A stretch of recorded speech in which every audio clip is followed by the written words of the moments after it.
Halo sahabat YouTube, kembali lagi bersama saya Cak Adinda. Sahabat YouTube, apakah kalian sudah atau bahkan familiar dengan istilah psikopat? Biasanya, seseorang yang memiliki perilaku membunuh puluhan atau bahkan ratusan orang akan langsung mendapatkan julukan sebagai psikopat nih. Tapi, sebenarnya apa sih psikopat itu?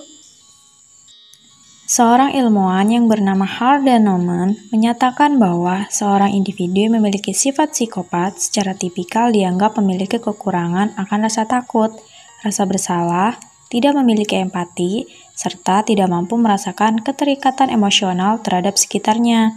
Sehingga seorang psikopat seringkali memiliki kepribadian yang antisosial nih. Lalu, apa saja sih ciri-ciri psikopat itu?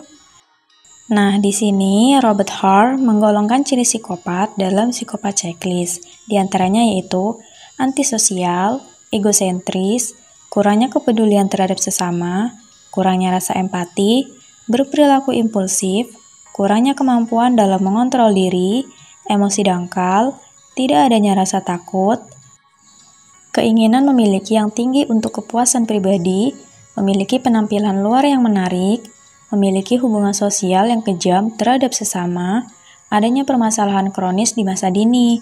Nah, itu tadi ciri-ciri dari seorang psikopat ya. Psikopat sendiri kerap diidentikan dengan orang jahat, karena memiliki aktivitas yaitu gemar membunuh orang-orang bahkan yang tidak bersalah sekalipun. Tapi, bagaimana jika ternyata ada loh seorang pembunuh berantai yang hanya membunuh orang-orang bersalah saja nih sahabat? Mau tahu siapakah orangnya? Langsung aja kita bahas ya. Pedro Rodrigues Filho. Ya, itulah nama orang yang dijuluki sebagai seorang psikopat sempurna. Kenapa dijuluki sebagai seorang psikopat sempurna? Pedro Rodrigues Filho hanya membunuh orang-orang yang melakukan tindakan kriminal saja nih. Pedro Rodrigues Filho yang dikenal juga sebagai Pedrinho Matador adalah seorang pria kelahiran Santa Rita, Brazil yang kabarnya telah membunuh lebih dari 100 korban nih.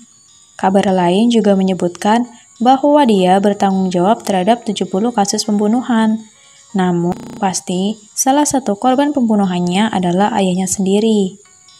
Pedro sendiri digambarkan oleh para analis sebagai psikopat sempurna, sebab ia hanya menargetkan penjahat lain atau orang-orang yang berbuat salah padanya sebagai korban.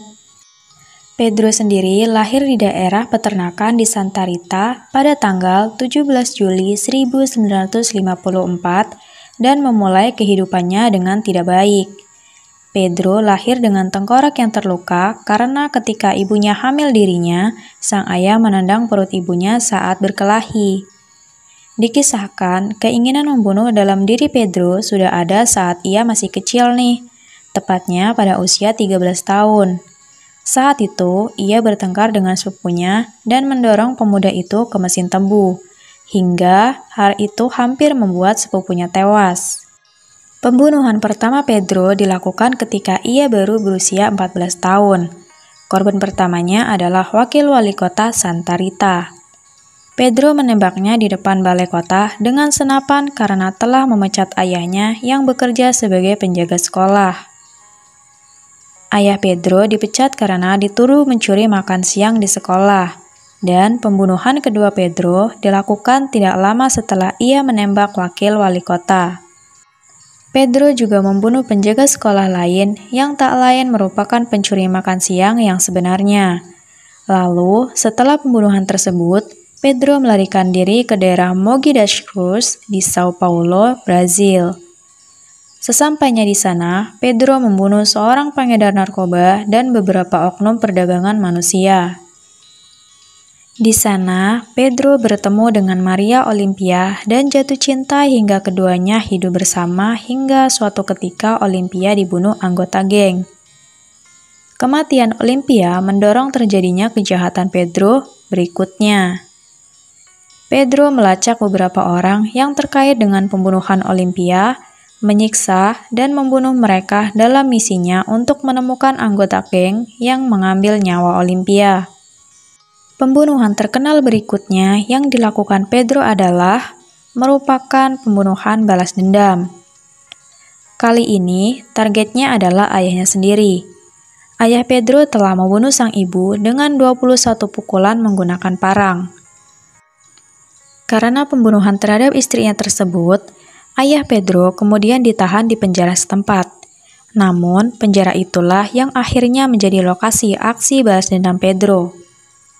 Pedro yang waktu itu mengunjungi ayahnya di penjara, di sana Pedro juga menusuk ayahnya sebanyak 22 kali hingga tewas.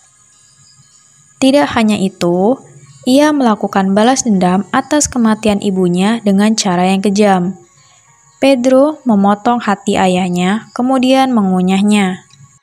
Pedro Rodrigues Filho akhirnya ditangkap pada 24 Mei 1973. Ketika ditangkap, Pedro ditempatkan di mobil yang sama bersama 2 penjahat lainnya, termasuk salah seorangnya yaitu pemerkosa. Saat polisi membuka pintu mobil, mereka menemukan bahwa Pedro telah membunuh si pemerkosa. Mendekam dalam penjara justru menjadi awal dari babak baru bagi Pedro untuk melakukan pembunuhan. Berada di dalam penjara berarti ia dikelilingi oleh para narapidana nih. Nah, di sini merekalah yang menjadi korban Pedro selanjutnya. Pedro Rodrigues Filho membunuh setidaknya 47 narapidana dan dilaporkan bahwa terpidana yang dibunuh tersebut adalah orang-orang yang menurutnya pantas mendapatkan pembalasan. Saat diwawancarai, Pedro mengatakan bahwa dirinya mendapatkan sensasi dan kegembiraan yang tak terhingga karena membunuh penjahat lain. Pedro juga mengatakan bahwa metode pembunuhan favoritnya adalah dengan menusuk atau menyayat dengan pisau. Pada awalnya, Pedro hanya dijatuhi hukuman 128 tahun penjara. Namun, karena kejahatan yang dilakukannya saat ia berada di penjara, menaikkan hukumannya menjadi 400 tahun. Wah, lama sekali ya. Namun, menurut hukum Brazil, hukuman penjara maksimum adalah 30 tahun. Setelah pertimbangan dari kepolisian, Pedro akhirnya hanya mendapatkan 4 tahun tambahan hukuman penjara, yaitu menjadi 34 tahun. Usai menjalani masa hukuman, Pedro akhirnya dibebaskan pada tahun 2007. Oke sahabat YouTube, demikianlah ulasan singkat tentang seorang psikopat yang justru mendapatkan pujian sebagai psikopat sempurna, berkat aksi pembunuhan yang hanya melibatkan pihak yang bersalah padanya. Cukup berbeda ya sahabat dari psikopat pada umumnya, di mana mereka membunuh orang tanpa melihat latar belakangnya. Oke sahabat YouTube, sampai di sini dulu video kali ini ya. Terima kasih sudah klik video ini dan jangan lupa untuk menekan subscribe, like, dan komennya juga. Jangan lupa untuk mengaktifkan loncengnya agar kalian selalu menerima notifikasi terbaru dari channel ini ya. Sampai jumpa di video selanjutnya.